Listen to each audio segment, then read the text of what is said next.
രണ്ട് ദിനവൃത്താന്തം 2-ാം അധ്യായം. അനന്തരം ശലോമോൻ യഹോവയുടെ നാമത്തിനൊരാലയം തനിക്കൊരു അരമനയും പണിയുവാൻ നിശ്ചയിച്ചു. ശലോമോൻ 70,000 ചുമട്ടുകാരെയും മലയിൽ 80,000 കല്ലുകെട്ടുകാരെയും അവർക്ക് മേൽവിചാരകന്മാരായി 3,600 പേരെയും നിയമിച്ചു. പിന്നെ ശലോമോൻ സോർ രാജാവായ ഹൂരാമിൻ്റെ അടുക്കൽ ആളയച്ച് പറയിച്ചത് എന്തെന്നാൽ, എൻ്റെ അപ്പനായ ദാവീദ് തനിക്ക് പാർപ്പാൻ ഒരു അരമന പണിയേണ്ടതിന് അവന് ദേവദാരു കൊടുത്തയച്ചതിൽ നീ അവനോട് പെരുമാറിയതുപോലെ എന്നോടും ചെയ്യണം. ഞാൻ എൻ്റെ ദൈവമായ യഹോവയുടെ നാമത്തിനൊരാലയം പണിവാൻ പോകുന്നു. അതവന് പ്രതിഷ്ഠിച്ച് അതിലവൻ്റെ സന്നിധിയിൽ സുഗന്ധധൂപം കാട്ടുവാനും നിരന്തരമായ കാഴ്ചയപ്പം ഒരുക്കുവാനും കാലത്തും വൈകുന്നേരത്തും ശബ്ബത്തുകളിലും അമാവാസ്യകളിലും ഞങ്ങളുടെ ദൈവമായ യഹോവയുടെ ഉത്സവങ്ങളിലും ഹോമയാഗം കഴിപ്പാനും തന്നെ. ഇത് ഇസ്രായേലിനൊരു ശാശ്വത നിയമമാകുന്നു.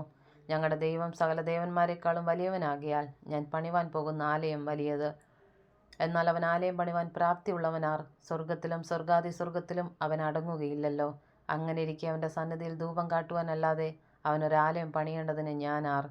ആകയാൽ എൻ്റെ അപ്പനായ ദാവീദ് കരുതിയവരായി എൻ്റെ അടുക്കൽ യഹൂദയിലും യെരൂശലേമിലുമുള്ള കൗശല പണിക്കാരോടുകൂടെ പൊന്ന്, വെള്ളി, താമ്രം, ഇരുമ്പ്, ധൂമ്രനൂൽ, ചുവപ്പുനൂൽ, നീലനൂൽ എന്നിവ കൊണ്ട് പണി ചെയ്യുവാൻ സമർത്ഥനും കൊത്തുപണി ശീലമുള്ളവനുമായ ഒരാളെ എൻ്റെ അടുക്കൽ അയച്ചു തരണം. ലെബാനോനിൽ നിന്ന് ദേവദാരുവും സരളമരവും ചന്ദനവും കൂടെ എനിക്ക് അയച്ചു തരണം.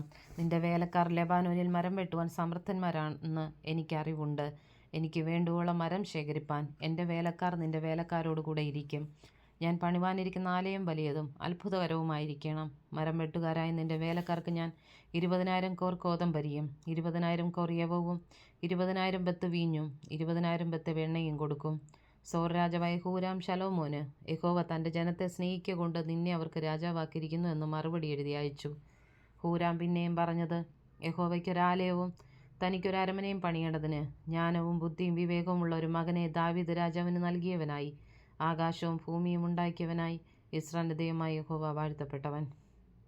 ഇപ്പോൾ ഞാൻ ജ്ഞാനവും വിവേകവുമുള്ള പുരുഷനായ ഹൂരാമാബിയെ അയച്ചിരിക്കുന്നു. അവൻ ഒരു ധാന്യസ്ത്രീയുടെ മകൻ. അവൻ്റെ അപ്പൻ ഒരു സോര്യൻ. പൊന്ന്, വെള്ളി, താമ്രം, ഇരുമ്പ്, കല്ല്, മരം, ധൂമ്രനൂൽ, നീല നൂൽ, ചണനൂൽ, ചുവപ്പുനൂൽ എന്നിവ കൊണ്ട് പണി ചെയ്യുവാനും ഏതുവിധം കൊത്തുപണി ചെയ്യുവാനും നിന്റെ കൗശലപ്പണിക്കാരോടും നിന്റെ അപ്പനും എൻ്റെ യജമാനുമായ ദാവീദിൻ്റെ കൗശലപ്പണിക്കാരോടുകൂടെ അവൻ ഏൽപ്പിക്കുന്ന ഏത് കൗശലപ്പണിയും സങ്കല്പിപ്പാനും അവൻ സമർത്ഥനാകുന്നു. ആകയാൽ യജമാനൻ പറഞ്ഞ ഗോതമ്പും യവവും എണ്ണയും വീഞ്ഞും വേലക്കാർക്ക് കൊടുത്തയക്കട്ടെ.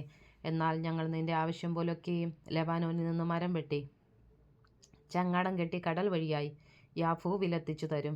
നീ അത് യെരൂശലേമിലേക്ക് കൊണ്ടുപോകണം. അനന്തരം ശലോമോൻ ഇസ്രായേൽ ദേശത്തിലെ അന്യന്മാരൊക്കെയും തൻ്റെ അപ്പനായ ദാവീദ് എണ്ണം നോക്കിയതുപോലെ എണ്ണം എടുത്താറെ 1,53,600 പേർ എന്ന് കണ്ടു.